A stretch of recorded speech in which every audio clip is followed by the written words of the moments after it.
Graça e paz, meus amados irmãos. Que Deus esteja abençoando todos vocês nesta manhã de domingo. E gostaria de avisar algo a vocês, que não se preocupem, porque vocês não estão vendo o nosso pastor aqui na frente. Estamos no mês da família, e como hoje não temos a pregação do nosso pastor, porque a escala dele não é hoje, resolvemos deixar o nosso pastor em casa para que possamos estar cuidando da saúde do nosso pastor. Que você seja abençoado nesta manhã. Vamos iniciar o nosso culto, vamos louvar o nosso Deus, que é digno de toda honra e toda glória.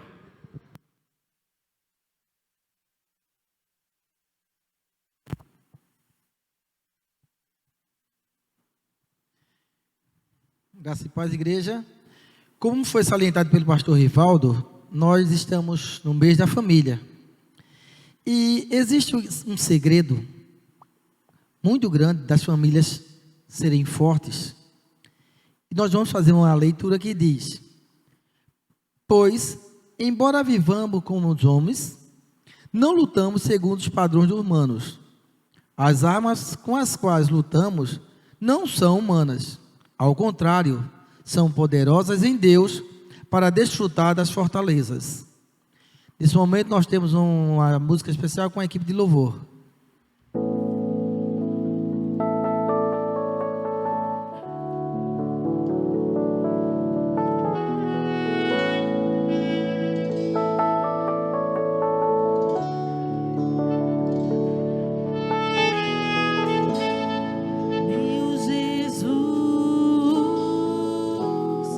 Salvador, outro igual não há.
Se o sol se pôr e a noite chegar, tu és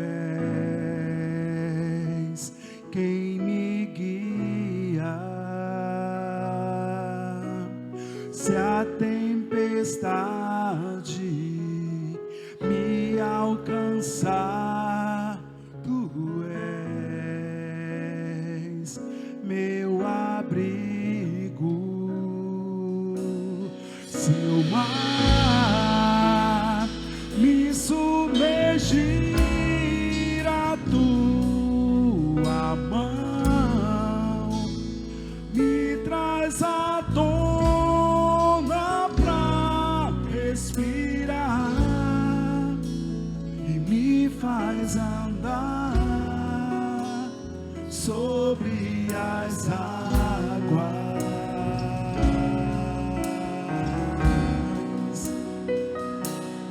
Tu és o Deus da minha salvação, és o meu dono, minha paixão, minha canção e o meu louvor.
canção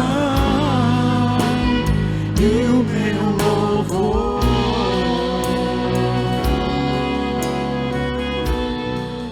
Cante a Ele.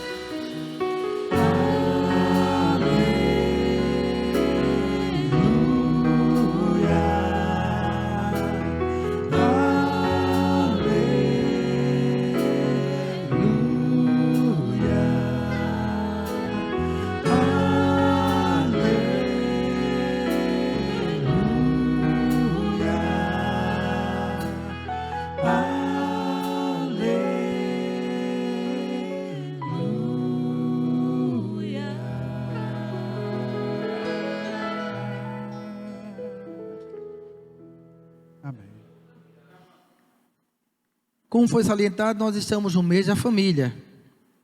E no mês da família nós temos um tema e a divisa. O tema diz: família forte, igreja forte. Novamente, famílias fortes, igreja forte.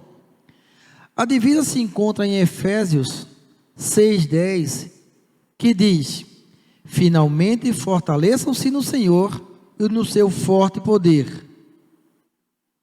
Queria só lembrá-los que o desafio da semana continua sendo um lanche diferente. Façam todo tipo de lanche, tirem fotos, mandem, que nas próximas semanas todas as fotos sairão. Nesse momento nós vamos ter uma oração pela família. Oremos. Senhor nosso Pai que estás nos céus, queremos te agradecer pelas famílias da Igreja Batista da Batalha, que tu possas, Senhor, segurá-los nos teus braços, que tu possas restaurar todas as famílias, que apesar de tudo que está acontecendo, que tu possas sempre estar conosco, não abandonando como sempre tu prometes, Senhor. Abençoa-nos, fortalece-nos, em nome de Jesus. Amém. Nesse momento nós vamos ter os cantos congregacionais.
Após os cantos maravilhosos, nós vamos ter a pregação pelo nosso irmão Marconi.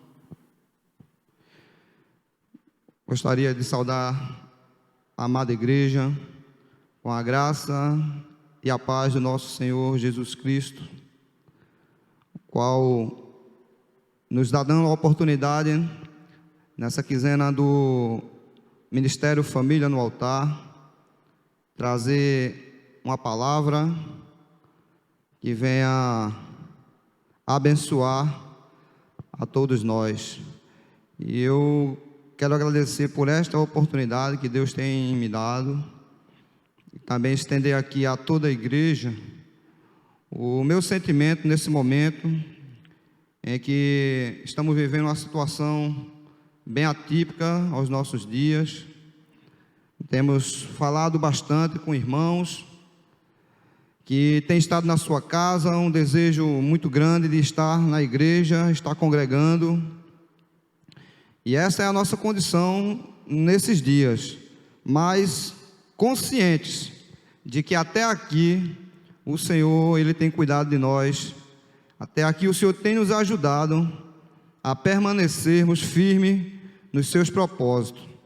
Nós analisamos que a igreja ela tem vivido um desafio novo, porque a igreja deixa de estar congregando nos templos e agora a igreja volta ao estado primitivo, onde ela se faz presente nos lares. Reuniões de famílias, reuniões de parentes, amigos, todos buscando não perder o foco em suas vidas, na sua direção. E isso é importante. E a Igreja Batista da Batalha, ela tem trabalhado constantemente nesse sentido para que nós possamos continuar firmes nos propósitos de Deus. E a palavra de Deus, que Deus colocou em meu coração para este dia, é uma reflexão que foi proposta com o tema Famílias Fortes, Igreja Forte. E nós queremos destacar dentro deste título que uma igreja forte, com certeza, ela precisa de famílias fortes. E família, para estar forte, ela precisa estar fundamentada nos ensinamentos da palavra de Deus, nos ensinamentos de Jesus Cristo, que deixou para a sua igreja, para que viéssemos estar seguindo aquilo que é de orientação dele. Jesus, ele veio como modelo, mas deixou também seus servos e servas responsáveis por a sua obra. A obra de Deus, ela é dinâmica. Sabemos que a igreja, ela não se resume a templo. A igreja, ela é um corpo, onde esse corpo ele é formado por pessoas de diversos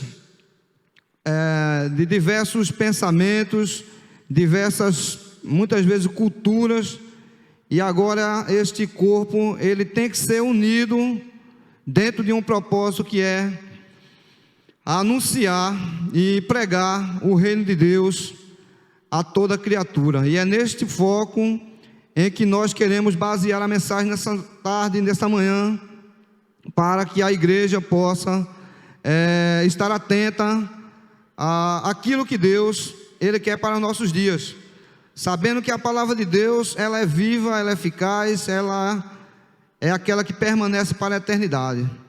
Então, tudo que vamos ver é algo que está já dito, e nós estamos a repetir nos dias de hoje, e sempre há uma oportunidade, sempre temos algo a falar da palavra de Deus, porque ela é viva. Então nós vamos ler o texto da palavra de Deus que se encontra em Mateus, no capítulo 8, do versículo 18 ao 22, que nos diz assim a palavra de Deus: E Jesus, vendo em torno de si uma grande multidão, ordenou que passassem para o outro lado. E aproximando-se dele um escriba, disse-lhe: Mestre, aonde quer que fores, eu te seguirei. E disse Jesus: As raposas têm covis, e as aves do céu têm ninhos, mas o Filho do Homem não tem onde reclinar a cabeça. E outro de seus discípulos lhe disse: Senhor, permite-me que primeiramente vá sepultar meu pai. Jesus, porém, disse-lhe: Segue-me e deixa os mortos sepultar os seus mortos. Meus irmãos, Jesus está aqui neste momento, nesta circunstância da sua trajetória, quando esteve aqui em vida na terra. ele se depara com essa situação. Pessoas que seguiam a Jesus, mas que tinham visão contrária ou distorcida do que vinha estar com Jesus, seguir a Jesus, fazer a vontade de Deus. E Jesus, identificando a intenção desses dois discípulos que ali estavam diante dele, ele agora começa um discurso que vinha endurecer ao entendimento, porque Jesus, ele queria aqui tirar o foco daqueles homens do que vinha a ser a sua real intenção. Observe que um chega para Jesus e diz que aonde quer que Jesus fosse, ele iria. Mas na verdade aqui a passagem mostra anteriormente que Jesus ele vinha operando alguns milagres, alguma cura e provendo uma situação de conforto no sentido de alimentação. E agora muitas pessoas se aproximavam de Jesus e a sua vontade principal era ter alguém para prover a sua necessidade física, a sua necessidade humana, que era a alimentação. Então Jesus, ele vai esclarecer que ele não tinha onde reclinar a cabeça, ele era um peregrino. Então, com isso, tirar esse foco de quem estava o seguindo, de ter em Jesus alguém para prover algo que viesse trazer um conforto, materialmente falando, humano. Jesus, ele vai advertir que não seria esse, pois ele não tinha onde reclinar a cabeça. E o outro, quando Jesus diz segue-me, ele vai dizer que precisava ter que sepultar o seu pai, ou seja, ele queria ficar os dias em que o seu pai ainda permanecesse em vida, e assim depois que o pai dele viesse a falecer, daí ele poderia seguir a Jesus. Então, como nós estamos meditando, trazendo para o tema de que nós precisamos ser famílias fortes. Quando dizemos família, não é só no sentido pai, mãe, filho, mas essa família pode ser abrangida no sentido igreja. A igreja é uma grande família. Então, o que nós observamos nos dias de hoje, vem desde a antiguidade, é que há um foco errado, muitas vezes, daqueles que seguem ao Senhor.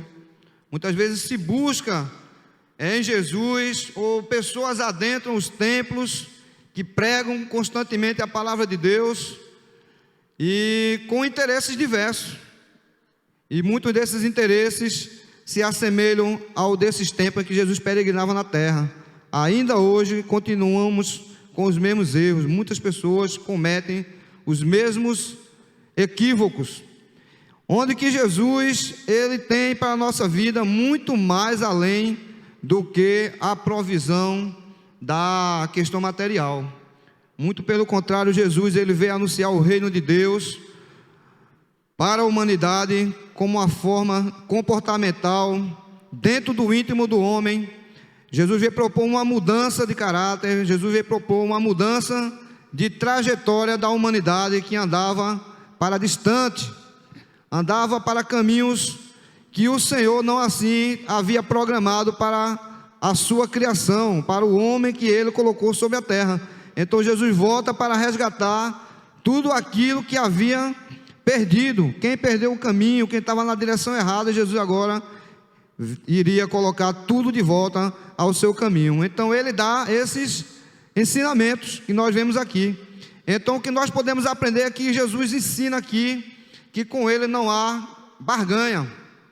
Nós não podemos barganhar com Deus, condicionar a nossa serviço ao Senhor por aquilo que ele possa nos dar, nos prover. Não é isso que agrada ao Senhor, não é isso que o Senhor espera de nenhum de nós.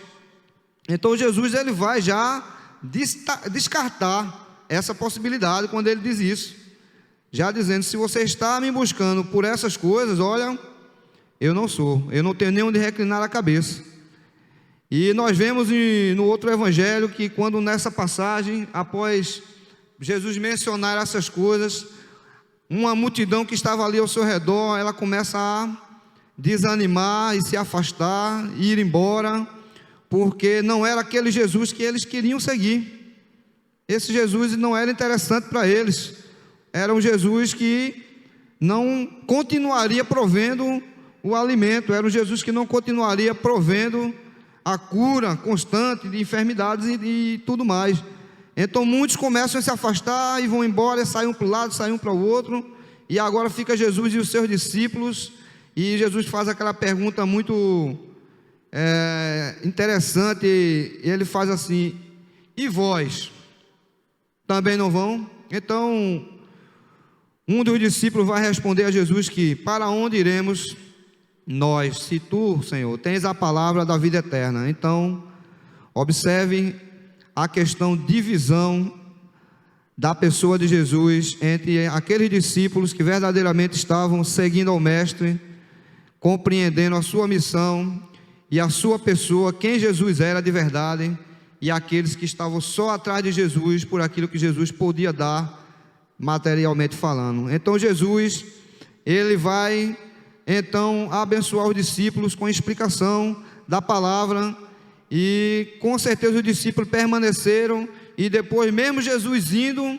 depois de sua morte e ressurreição, os discípulos seguiram fazendo aquilo que o Mestre havia ensinado. Então nós, como famílias, devemos estar constantemente aplicando esses fundamentos da nossa fé, passando de geração para geração, falando que esse nosso Jesus, falando que o Jesus que nós seguimos, que nós cremos, ele é um Jesus que tenha tudo para nos abençoar, mas que é um Jesus que não aceita barganha, é um Jesus que ele não tem para nós, para nos dar algo porque fizemos algo, muito menos a salvação, sabendo que a salvação, ela vem pela graça, e é um favor imerecido, e nada nós podemos fazer para herdá-la. E nós observamos também que uma passagem da palavra de Deus que nos chama muita atenção e traz ensinamentos que são precisos para a compreensão daquele que quer seguir e servir ao Senhor. Ele se encontra em Lucas, no capítulo 21, do 1 ao 4, que fala sobre a viúva, que ali Jesus contempla, ela está no templo, e ela oferta algumas moedas que ela tem em posse, são tudo que ela tinha. E nós observamos que a passagem diz que os demais que ali estavam, eles ofertavam aquilo que lhes sobrava, mas aquela mulher, aquela viúva, ela dava tudo aquilo que tinha em mão. E Jesus, olhando aquela cena, ele vai chamar a atenção de que aquela achava graça diante de Deus. Observe quão grande é a diferença daqueles que pregam, por exemplo, de que nós devemos dar algo, que nós devemos empregar a nossa fé, trazer tesouro para a casa de Deus, e daí esperar a bênção de Deus. Quando nós lemos esse texto, e ele não nos diz essa verdade, ele não nos diz que é desta forma que Deus, que Jesus se agrada daquela oferta daquela viúva, porque o que chamou a atenção em Jesus foi que ela deu, ela ofertou de todo o seu coração, ela não estava dando aquilo que lhe sobrava, mas ela estava dando aquilo que tinha unicamente, e era uma atitude ali de adoração. E tudo aquilo que nós fazemos na obra de Deus, tudo aquilo que nós intentamos realizar no reino de Deus, tem que ter esse sentimento, o sentimento da adoração, o sentimento da entrega verdadeira, não o sentimento da troca, não o sentimento da barganha. E isso são ensinamentos e fundamentos que devem permear as nossas famílias, devem permear os nossos corações. nós devemos ter por base no nosso dia a dia. Fazendo um comparativo desse ponto, nós observamos que erradamente, muitas vezes, nós pais, alguns pais e mães, eles tentam fazer alguns acordos com seus filhos na base da barganha também. Às vezes querem algo do filho, mas tem que comprar. Quer a obediência do filho, mas às vezes presenteia o filho para ter a obediência. Às vezes, para os filhos não fazer a malcriação, às vezes cede alguma coisa para que ele assim não o faça. E é uma forma errada de criar, de educar uma criança, um filho, seja ele adolescente, jovem, criança. É a forma da barganha. Então, quando nós fazemos esse paralelo entre aquilo que devemos ser como filho diante de Deus e aquilo que são filhos diante dos nossos pais, e os pais para com seus filhos, também devemos evitar tal prática de barganhar, porque não podemos fazer nada por barganha, mas tudo tem que ser feito por obediência, reconhecimento e por verdade e fundamento preciso, né? Então nós observamos que essa passagem, ela mostra que aquela viúva, ela teve um desapego àquilo que é de material. Ela poderia ter em sua mente: eu só tenho essa moeda, eu não posso abrir mão dela, eu tenho que fazer algo com ela, eu tenho que comprar algo que eu preciso. Mas numa atitude de adoração, ela ofertou na casa do Senhor, e isso foi maravilhoso. Outra passagem que nos chama a atenção e traz um ensinamento para fundamentar a nossa fé, também em Lucas, no 22, do 24 ao 30, está na pessoa de Jesus, quando ele ali, sendo ele o Filho de Deus, sendo ele o mestre entre os seus discípulos, ele agora começa a servi-los. Ele começa no lavar do pé, enxugando o pé dos discípulos. Os discípulos não entendiam a princípio, e depois Jesus, com ele sentado à mesa, Jesus agora começa a os servir. Jesus começa a partir o pão, o vinho, e eles naquela ceia, onde que numa posição de Senhor, Jesus, ele poderia ser servido naquele momento. O outro discípulo poderia fazer essa tarefa, esse momento. Mas Jesus, ele fez questão de trazer esse ensinamento, de deixar, porque ali estava próximo à sua partida. Então foram de todos um dos mais fundamentais para eles, pois já havia até divergência entre os discípulos de quem seria maior no reino dos céus. E Jesus, ele queria tirar este foco dos discípulos. Para Jesus, os discípulos não deveriam se preocupar em quem seria o maior ou o menor, mas deveriam buscar servir ao invés de querer ser servidos. E meus irmãos, isso no seio da família, isso faz uma grande diferença.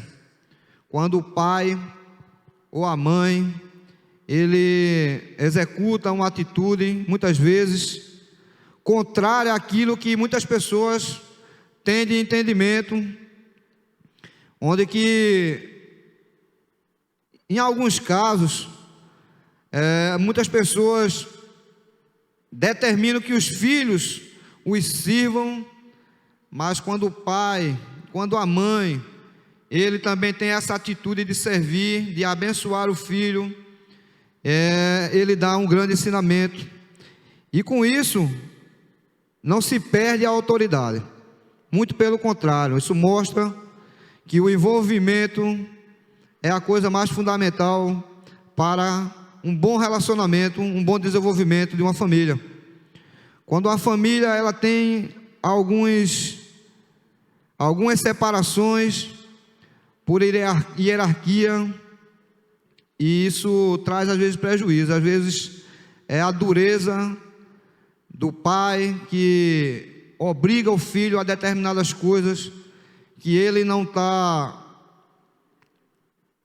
podemos dizer, satisfeito em realizar, e o pai chega unicamente impondo aquilo como uma obrigatoriedade, e isso muitas vezes causa muita divergência nas famílias.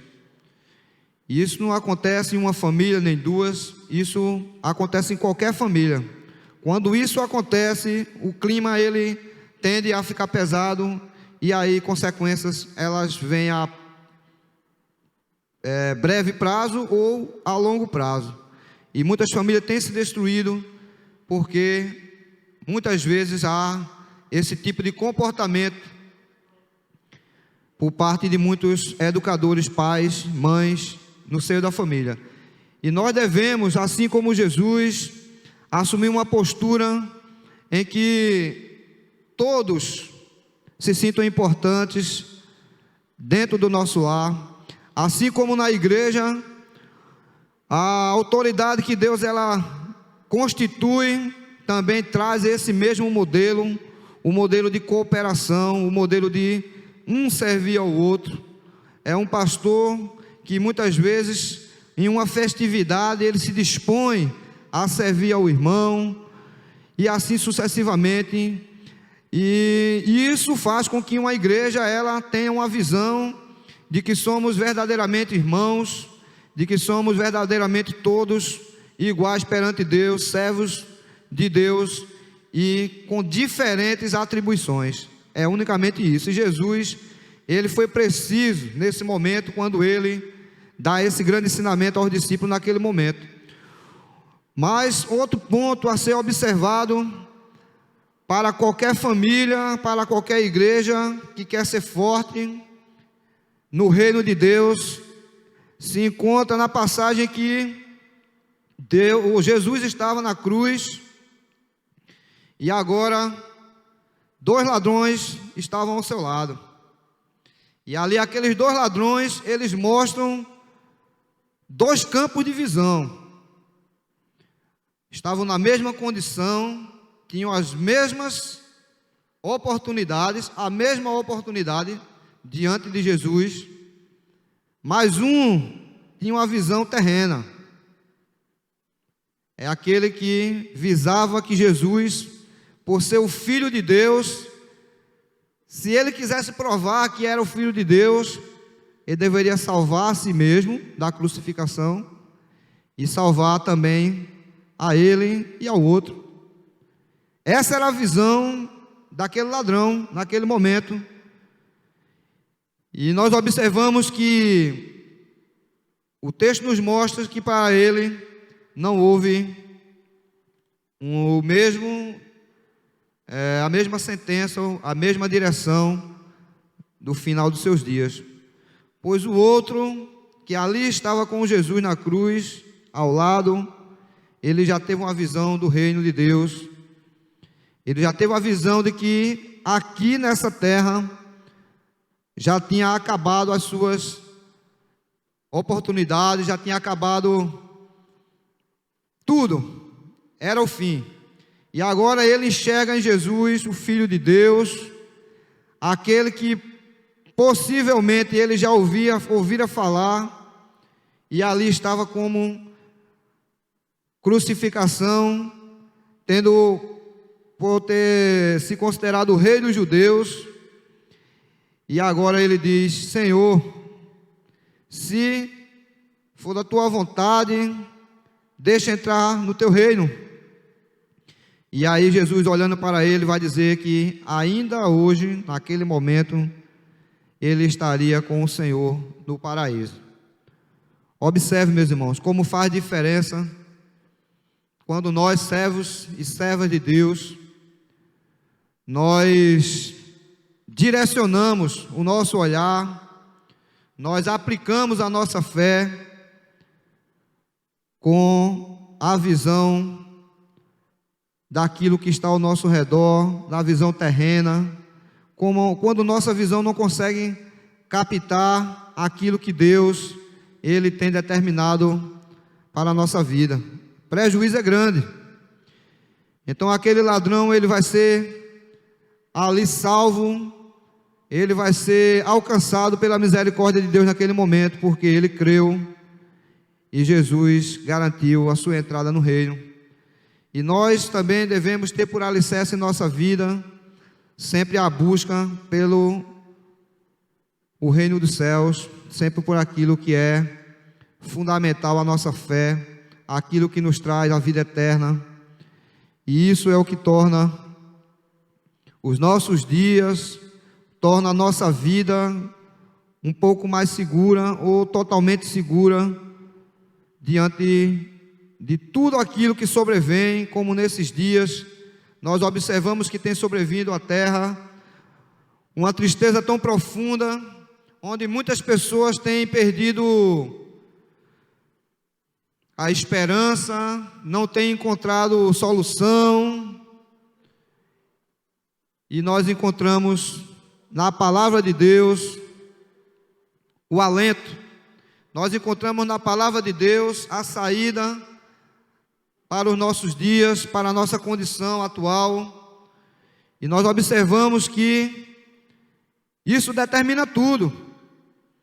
Se a esperança ela for algo vivo em nossa vida, se ela for algo constante, algo que está empregado a nós no dia a dia, vem a tempestade, como diz o fundamento da palavra de Deus, Mateus 7:24, que fala sobre as duas casas, a que está edificada sobre a rocha, a que está edificada sobre a areia. Sobrevém o mesmo mal. A palavra diz que os ventos dão sobre a casa, os rios passam, a tempestade, e aquela que é edificada sobre a areia, ela é destruída. Mas aquele que fundamenta a sua vida, que fundamenta a sua esperança em Jesus Cristo, aquele que crê na providência de Deus, esse se sobressai, e é comparado a uma casa que é edificada sobre a rocha, onde que ela resiste a toda e qualquer circunstância, ela não cai, ela não é derribada. Assim é a vida daquele que segue firme nos propósitos e nas promessas do Senhor. E nós observamos também que na palavra de Deus, o Evangelho de João, nós observamos no capítulo 15, João capítulo 15,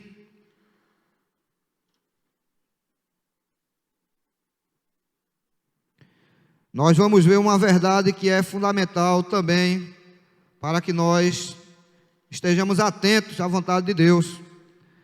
João 15, do 12 ao 14, Jesus disse assim aos seus discípulos: o meu mandamento é este, que vos ameis uns aos outros, assim como eu vos amei. E ele completa: ninguém tem maior amor do que este, de dar a sua vida pelos seus amigos. Vós sereis meus amigos, se fizerdes o que eu vos mando. Meus amados irmãos, essa palavra ela vem a nos dizer de que nós temos da parte de Deus um mandamento, muitos mandamentos, mas um mandamento que é muito profundo para aquele que quer ser forte, aquele que quer ter fundamento diante da fé em Jesus Cristo. Ele tem que amar. O fundamento da palavra de Deus, ele se resume a amor. A obra de Deus, quando nós observamos de Gênesis a Apocalipse, a palavra de Deus ela nos mostra que Deus ele nos amou. E o que é que nos chama a atenção diante desse texto? É que agora Jesus está dizendo que nós devemos nos amar. É muito bom a nós recebemos de Deus o amor. é muito bom nós recebemos de Deus o benefício do perdão, é muito bom nós recebemos de Deus o benefício da misericórdia, mas agora Deus, Ele coloca diante de nós a mesma condição. Se a sua igreja, ela tem que ser edificada, se a sua igreja, ela tem que ser forte, diante de todos os cenários, tudo aquilo que se faz na igreja tem que ser fundamentado em amor. Não tem outro sentimento que possa permear a vida do crente, não tem outro sentimento que deva levar a qualquer atitude no reino de Deus, que não seja o ato de amar. Amar a Deus sobre todas as coisas e ao próximo como a ti mesmo. Este é o grande mandamento. Então nós, famílias, servos e servas de Deus, devemos fazer a obra de Deus como um ato de amor. Observe que em meio a todo esse caos, Deus está nos estendendo a oportunidade de amar. Deus está nos estendendo a oportunidade de fazer algo que saia das entrelinhas da leitura da palavra e agora entre diretamente na prática, no dia a dia, porque nesse momento e para os próximos dias, olha, igreja, estejam atentos à vontade de Deus, estejam atentos àquilo que Deus colocará diante de cada um de nós. Será um parente que vai estar ao nosso lado, será um vizinho que vai pedir socorro, será alguém que está perambulando na rua, buscando alguém para estender a mão. Vão ser milhares, já eram, e nos nossos dias isso vai aumentar, igreja. E Deus, quando colocou essa palavra, eu fico extremamente tocado por esse sentimento, e essa mensagem não poderia faltar esse fundamento que é o que deve permear toda a nossa existência, como famílias e como igreja, que é o ato de nós amarmos ao nosso próximo e colocarmos as nossas vidas nesse momento, não para fazer ou executar algo que seja do templo, mas agora Deus, Ele está nos confrontando a você empregar o seu tempo, você empregar o seu amor, empregar tudo aquilo que você aprendeu da palavra de Deus, diretamente na causa. Não adianta ninguém dizer, eu não sabia que tinha alguém precisando, eu não vi. É só você andar com os olhos do coração aberto. Por esses dias, pouco nós estamos circulando na rua, mas cada situação que eu me deparei, eu, minha esposa, de pessoas que estão ao nosso derredor, estão clamando por ajuda. Olha, igreja, como é duro.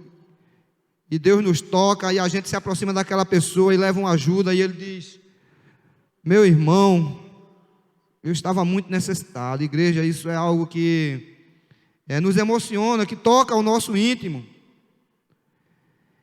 Então, que nesta breve palavra, que a igreja possa estar meditando, você, Igreja Batista da Batalha, você, família Batalha, você tem sido forte, você tem demonstrado que há um Deus forte na tua vida, o Deus que você está servindo, Ele tem tocado o teu coração para fazer a sua obra. Eu sei que o temor a pegar essa peste, ele muitas vezes quer nos tirar, quer servir de argumento. Eu não estou indo ajudar porque eu estou com medo de adoecer. E isso torna-se uma barreira e você não vai, você não avança. Mas nós temos que avançar, nós temos que pular barreiras para fazer a vontade de Deus. O campo fértil é nos dias da calamidade.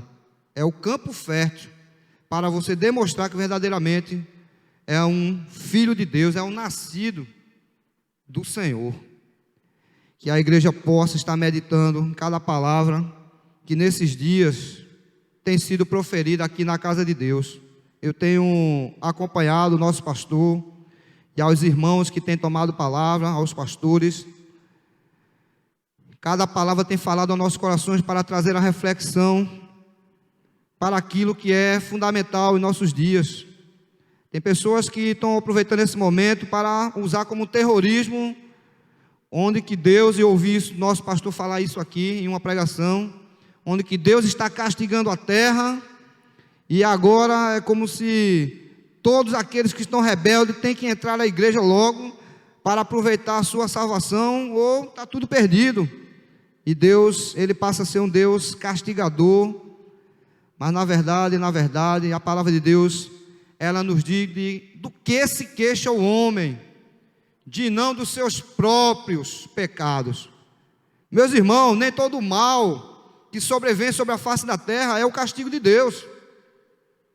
Nem todo mal que a humanidade sofre é porque Deus, Ele enviou. Deus a ninguém tenta. A palavra diz, ao ser tentado, não diga foi tentado por Deus, porque Deus a ninguém tenta.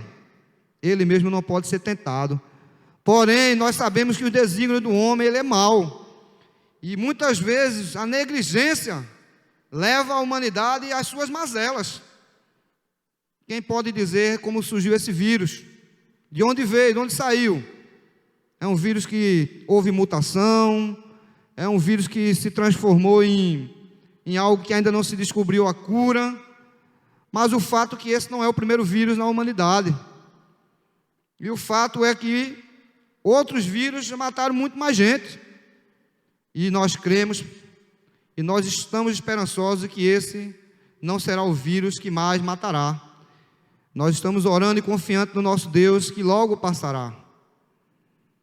Mas quando passar, a igreja vai ter uma reflexão do que foi que a igreja, qual foi o papel da igreja no período da pandemia? Qual foi? O que foi que a igreja fez? O que a Igreja Batista da Batalha fez? E aqui um particular, não para a glória da igreja, nem de individualidade de membros, mas graças a Deus essa igreja ela tem entendido a mensagem do Senhor, ela tem se colocado à disposição, e Deus tem contemplado o esforço de cada um que tem se esforçado em tocar a obra que é dele durante esse período. Há um esforço, meus irmãos, para fazermos um culto aqui, há um esforço, uma mobilização dos irmãos, porque na verdade todos estamos na mesma condição. Podemos sair de casa, tocar em alguma superfície e viermos a nos contaminar e levar a contaminação para os nossos. Há um esforço, mas todos nós, ou a igreja, tem se disponibilizado a estar aqui para levar uma palavra de alento, para levar uma palavra de direção. Neste momento, a igreja ela carece de orientação da palavra de Deus. Nós visitamos uma senhora aqui da nossa igreja, uma anciã, e ela disse: eu estou preocupada, eu já não sei mais o que fazer, porque eu estou com medo até da depressão chegar a mim. Meus irmãos, você escutar isso de alguém que é jovem, alguém que suporta muita coisa, é algo até que você diz, ele vai superar. Mas você escutar isso de um ancião que está sozinha no seu lar, é duro. Você não poder fazer, além de dar uma palavra de conforto e orar, intercedendo por aquela vida. E é assim que temos membros da nossa igreja nessa condição. Imagine quem está no meio da rua, precisando de um alento, quem está sem ter uma direção. Então a igreja, ela quando esse decreto do governo ele vem, ele tem que entender, e isso foi algo defendido pelo governo federal, de que a igreja, ela é fundamental. A igreja ela não pode fechar. Meus irmãos, temos que orar para que haja esse entendimento, que as igrejas elas permaneçam abertas, que os seus cultos possam ser realizados, para que a palavra de Deus ela entre nas casas, e as pessoas sejam alcançadas pela graça de Deus, e possam se manter fortes, como a palavra aqui propõe. Meus irmãos, em João, no capítulo 14, o versículo 26 e 27, nós estamos encerrando essa palavra, nós encontramos aqui aquilo que deve ser a busca na palavra de Deus, aquilo que deve permear o nosso pensamento. O nosso coração ele tem que bater nesse sentido. Onde diz aqui, 14:6 de João, Jesus, quando ele fala que enviaria o Consolador para aqueles que aceitaram a Ele e aceitarão, ele diz o seguinte, versículo 26 e o 27, mas aquele Consolador, o Espírito Santo, que o Pai enviará em meu nome, esse vos ensinará todas as coisas e vos fará lembrar de tudo quanto vos tenho dito. Deixo-vos a paz, a minha paz vos dou, não vos la dou como o mundo a dá. Não se turbe o vosso coração, nem se atemorize. Meus amados irmãos, a nossa busca, aquilo que queremos, quando nos aproximamos do Senhor, aqui tem dois fundamentos: é ser consolados, é ser guiados. O Senhor, Ele traz a orientação através do Espírito Santo de Deus para a vida daquele que se entrega. E Ele diz que também dá a paz. Meus irmãos, o que o mundo precisa é a convicção de que o Deus, Ele é aquele Deus presente. Ele é o Deus de ontem, Ele é o Deus de hoje e Ele será o Deus eternamente. Que Deus possa colocar em cada coração. Olha, meus irmãos que estão em casa, isso vai passar, creia, isso vai passar, meus irmãos. Vamos estar aqui congregando, nos abraçando novamente, isso vai passar. E o Espírito Consolador de Deus, Ele quer te dizer, nesta manhã, para a tua vida, e espalhe isso a quem você puder. Lembre-se, você está em casa, mas você é igreja. Você está em casa, mas você é discípulo, é seguidor. E o discípulo, ele está sempre à disposição do seu Senhor. Que Deus nos abençoe. Receba a paz do Senhor. Eu agradeço pela oportunidade e que Deus venha confortar, que o Espírito Santo de Deus venha habitar em cada casa, em cada coração, no nome de Jesus. Amém. Que Deus continue abençoando a vida do nosso irmão Marconi. E logo em seguida vamos ter a nossa EBD. Então, não se preocupem, a nossa EBD está de pé. Vamos, que você tenha um domingo abençoado, uma manhã abençoada. E agora, eu te peço, Senhor, que a graça salvadora do Teu Filho, e o amor infinito do nosso Deus, e as consolações do Espírito Santo, esteja com a Tua igreja, espalhada sobre a face da terra, hoje e para todo sempre. Amém.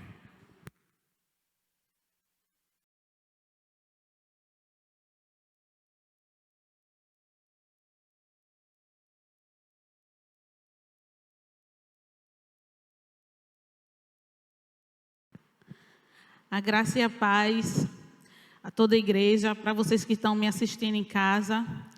Vamos dar início à nossa EBD. E a nossa lição de hoje, ela está baseada no livro de Efésios, do capítulo 1 até o capítulo 3. E o livro de Efésios, ele traz boas notícias sobre o plano de Deus para nós, os santos, para nós cristãos. Efésios, na verdade, ela é uma carta circular, escrita pelo apóstolo Paulo, quando ele ainda estava na prisão lá em Roma, certo? É uma carta destinada aos santos lá em Éfeso. Alguns historiadores contam que aonde Paulo estava lá naquela prisão, era um local bastante sujo, era um local onde cheirava mal, e até o próprio esgoto da cidade passava por aquele local. E mesmo assim, o que me chama a atenção é que Paulo, ele não deixou de fazer a obra do Senhor.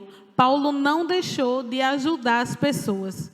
Paulo continuou ali com o seu ministério. Depois que essa carta chegou ao seu destino, né, lá em Éfeso, depois de lida, ela foi destinada aos Colossos. E depois, essa carta circular, ela foi para as igrejas das regiões, né, ali próxima.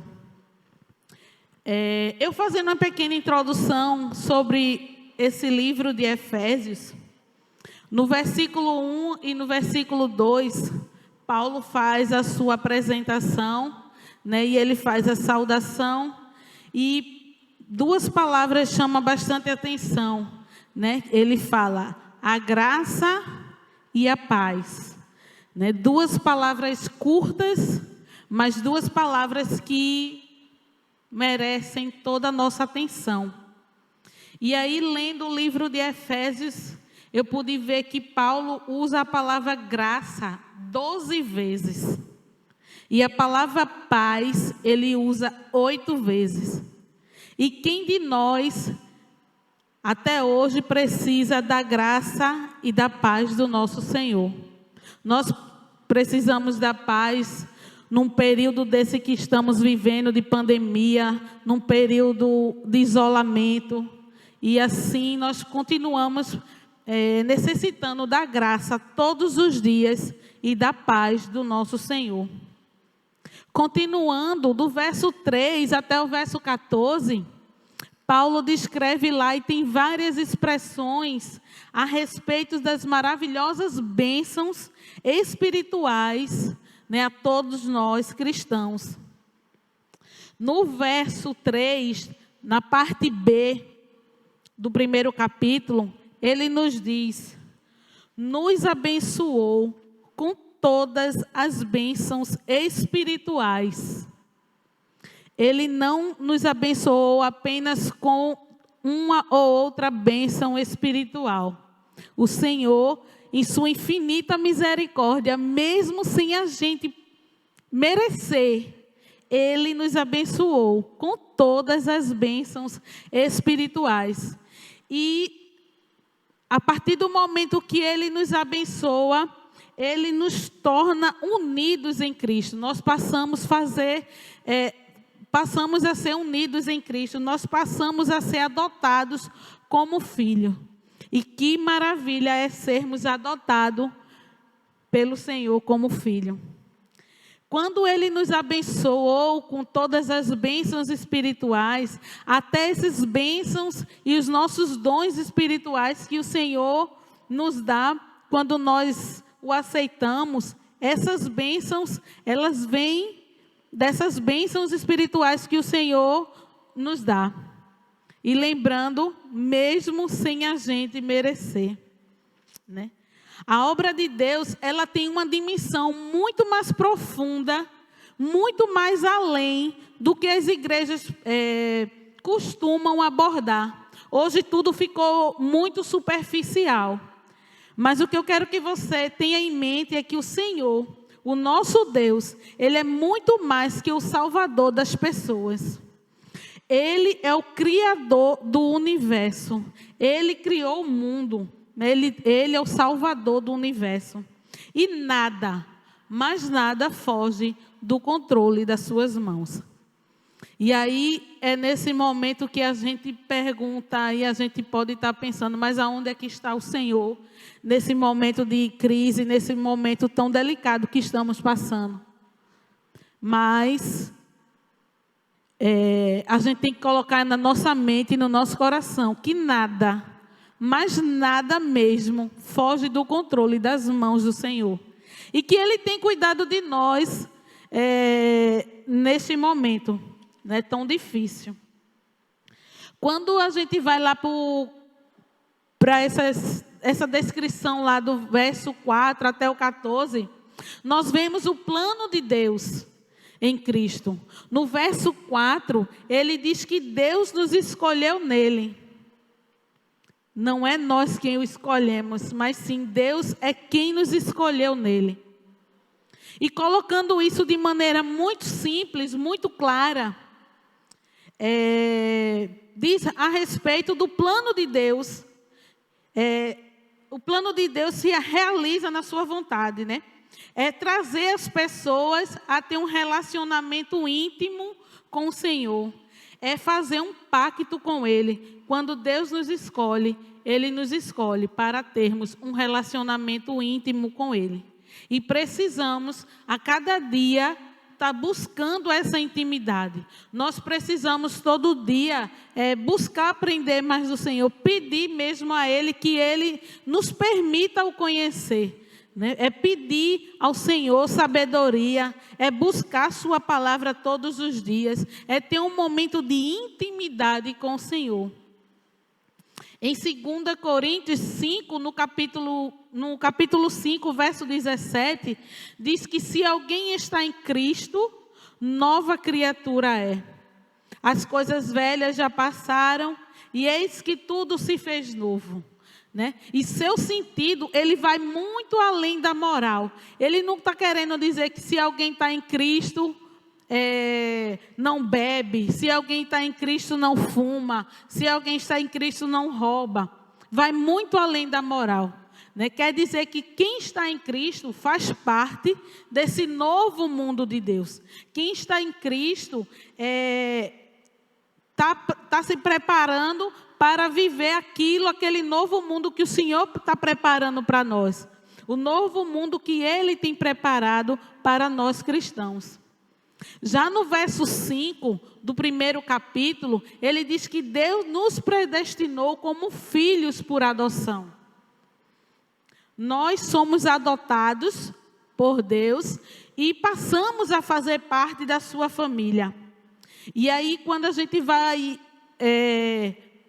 ver o que é adoção, adoção, na verdade, é uma declaração legal, é uma declaração certa de que passamos a ter direito, passamos a ter todo o privilégio, passamos a ter deveres de filho. E Deus nos adotou, né? Deus nos adotou como filho e assim vamos herdar a herança, o novo mundo que Ele tem preparado para nós, assim como Ele nos prometeu. E para quê? Para que o Senhor nos predestinou? Para que Deus tem preparado esse novo mundo? Deus tem preparado tudo isso para louvor da sua graça. Né? A graça é um livre favor de Deus para nós, mesmo sem a gente merecer. É um favor que Ele é a essência de Deus, ser misericordioso, ser bondoso, ser generoso. Né? Nós fazemos parte dessa misericórdia. Deus tem demonstrado misericórdia para o seu povo. E nós continuamos vendo todo o plano de Deus até o verso 14 do primeiro capítulo de Efésios. E aí nós vamos entrar no primeiro tópico da lição, que tem como título Cristo, o autor e sustentador da criação. Quando o pecado ele entrou no mundo, lá em Gênesis, ele alterou a relação do homem com Deus, ele alterou a relação com o próximo, ele alterou a relação com a natureza. Tudo isso nós podemos ver lá no início, né, quando o pecado entrou no mundo lá em Gênesis. Na verdade, o mundo que vivemos, ele não é o mundo ideal de Deus para nós. E a gente tem visto isso. Não foi isso que o Senhor planejou para nós. Né? A ideia lá em Efésios é que Deus está refazendo o mundo ideal. Cristo lá em Efésios está assentado nas regiões celestiais. Ele é o Senhor deste século e do que há de vir. A gente vê essa passagem no verso 21. Deus está acima de todo governo, Ele governa, né? Ele está acima de toda autoridade, de poder e de domínio. Não apenas nessa era. O Senhor, Ele é poderoso não só agora, mas para toda a eternidade, na era que há de vir. Quando Cristo, Ele ressuscitou dos mortos, Ele adquiriu um corpo ressurreto. E hoje Ele está lá sentado à destra de Deus e governa o mundo de lá. Mas um dia, esse Deus, Ele virá estabelecer o seu reino e trazer um novo céu, né, e uma nova terra, assim como Ele prometeu. Por isso, nós precisamos estar prontos, nós precisamos andar em obediência de acordo com a sua vontade, para que, como filhos, possamos herdar e fazer morada nesse novo céu, nessa nova terra que Ele foi preparar para nós. Nós podemos confiar num Deus Criador e Salvador, que tem poder sobre o tempo, sobre as pessoas e sobre o universo.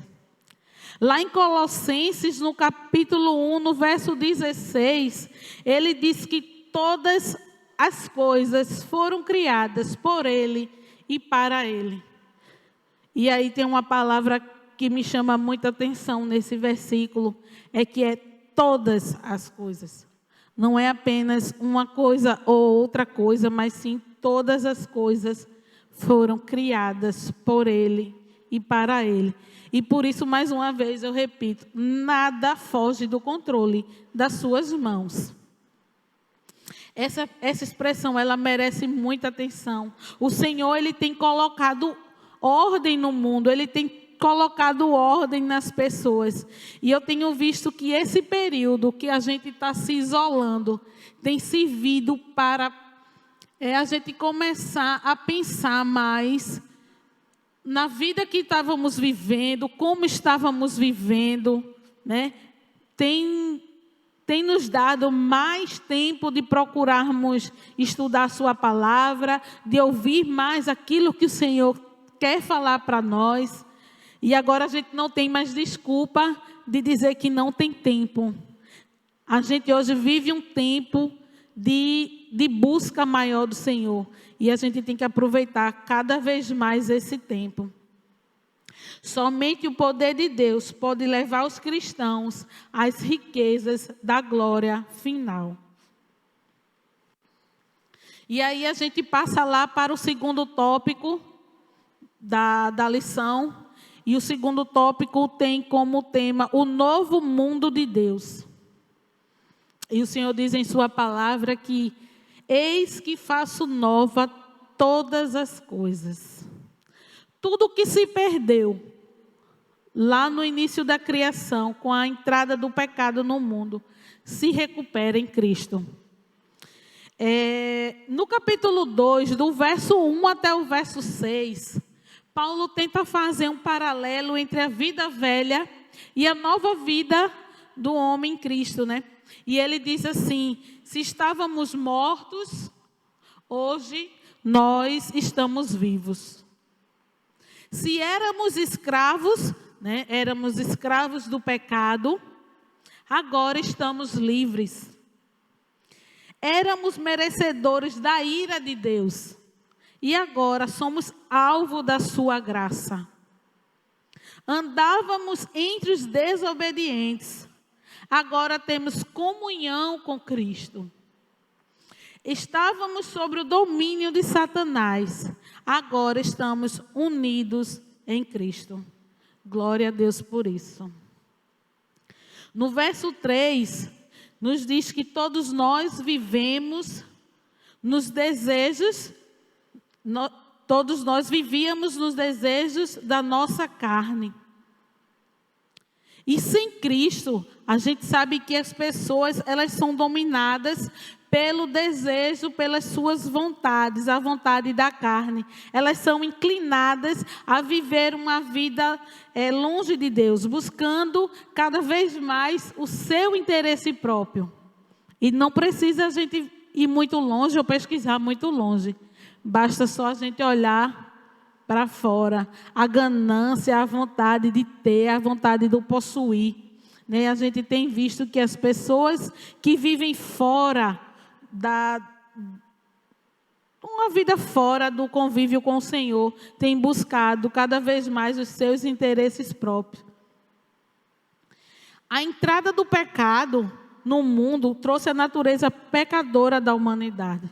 O novo mundo de Deus, esse novo mundo que o Senhor foi preparar para nós, Ele traz uma natureza benéfica, uma natureza perfeita, né? E para a gente ir para o... Deixa eu ver aqui... para o terceiro tópico. E ele diz, qual é o nosso lugar neste mundo? E eu passei um bom tempo dessa lição pensando, qual é o meu lugar nesse mundo? Qual é o meu propósito nesse mundo? Para que o Senhor tem me chamado para fazer o que nesse mundo? Nesse mundo Ele tem me respondido, mas no novo mundo de Deus, o mundo que Ele tem preparado para nós, Ele tem nos chamado para viver uma vida sem dor, Ele tem preparado um lugar para nós, uma vida sem sofrimento, Ele tem preparado um lugar para nós sem pandemia, não é? E aí eu fiquei pensando, por que tanta gente tem essa resistência de aceitar viver nesse novo mundo de Deus? É bem complicado. E lá em Efésios 1, 22, Deus colocou todas as coisas debaixo dos seus pés e designou cabeça de todas as coisas para a igreja. E aí, quando ele fala isso, ele não quer dizer que a igreja é o lugar para onde nós vamos todo domingo. Igreja não é uma instituição social, não é ir para um local cantar louvores, orar, pregar, mas sim, quando ele fala igreja, somos nós. Nós somos a igreja. Paulo ora lá no capítulo 3, pedindo fortalecimento íntimo. Ele pediu que a glória de Deus fosse manifestada abundantemente na igreja. E nós precisamos pedir todos os dias esse fortalecimento. Um fortalecimento íntimo com o Senhor. E a gente só pode adquirir esse fortalecimento quando nós nos propusemos a buscar mais a sua palavra, buscar conhecer mais o Senhor, buscar ter um relacionamento mais íntimo com Ele, né? Pedir ao Senhor para que possamos conhecê-lo melhor. A igreja é fazer parte desse novo mundo de Deus. Nós seremos vencedores sobre o poder do maligno. Nossa vitória, ela não será uma vitória apenas terrena. Nossa vitória não será apenas uma vitória global, mas a nossa vitória, ela vai além disso. Será uma vitória para a eternidade, como diz no verso 21. E lá em Romanos, para finalizar, lá em Romanos 8:37, a palavra de Deus nos diz que em Cristo nós somos mais que vencedores. E para quem está em casa, esse período, tendo que estar em casa durante um bom tempo já, é difícil a gente até enxergar quando vai chegar essa vitória em relação a essa pandemia, em relação às dificuldades, mas que esse seja um versículo que venha fortalecer a sua vida, porque em Cristo nós somos mais do que vencedores. Amém?